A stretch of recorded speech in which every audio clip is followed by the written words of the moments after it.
नेपालमा सम्मानीय प्रधानमन्त्रीजी मठ मन्दिरमा बसेर मासु र रक्सीको व्यापार गरिरहेको आभास हुन्छ।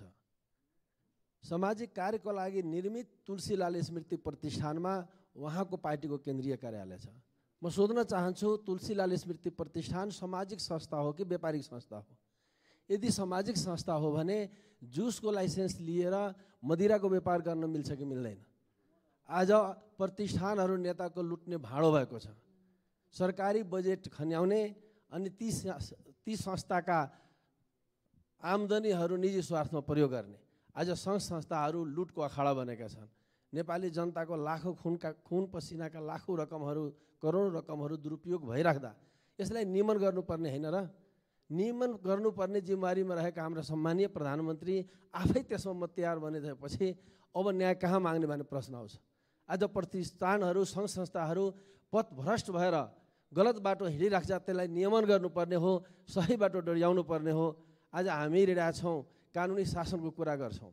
कानुनीको शासनको कुरा गर्दा प्रतिष्ठानको आफ्नो टार्गेट हुन्छ, प्रतिष्ठानको आफ्नो चरित्र हुन्छन्। तुलसीलाल अमात्य भनेको एउटा सम्मानित व्यक्ति हो, उहाँ हाम्रो गौरव हो। उहाँको सम्मानलाई हामी कमजोर र नजरअन्दाज गर्न मिल्दैन। आज जसरी उहाँको मान प्रतिष्ठामा आउँच हुने गरी जो काम भइरहेछ त्यसलाई हामीले स्वीकार्य छैन। यदि त्यो व्यापारिक नै संस्था हो भने, तुलसीलाल अमात्य प्रतिष्ठान व्यापारिक नै संस्था हो भने बढाबढ गर्न सक्नु पर्थ्यो। हाम्रो पार्टी आम जनता पार्टीले पनि घर भाडामा खोजिरहेको छ। म एमाले भन्दा बढी भाडा दिन तयार छु, हामीले दिनु पर्यो। होइन भने सामाजिक संस्था हो भने त्यसको लिहाज गर्नु पर्यो, त्यो लिहाजले छोड्ने होइन।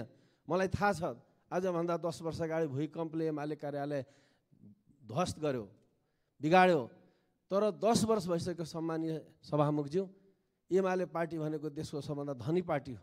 लाखौँ कार्यकर्ताहरूको लेबाट करोडौँ आम्दानी वर्षेनी आइरहेको एउटा अरबपति क्लबको साझेदार पार्टी हो भने मैले बुझ्दछु। ती पार्टीलाई आफ्नो कार्यालय नहुने, कहिले पासाङ लामा शेर्पाको अफिस क्याप्चर गर्ने, त कहिले तुलसीलाल अमात्यको अफिस क्याप्चर गर्ने, कहिले व्यापारीको शरणमा पुग्नु भन्दा पनि आफ्नो पार्टी कार्यालय बनाउँदा आफ्नो पार्टीको गरिमा बचाउन सकिन्थ्यो।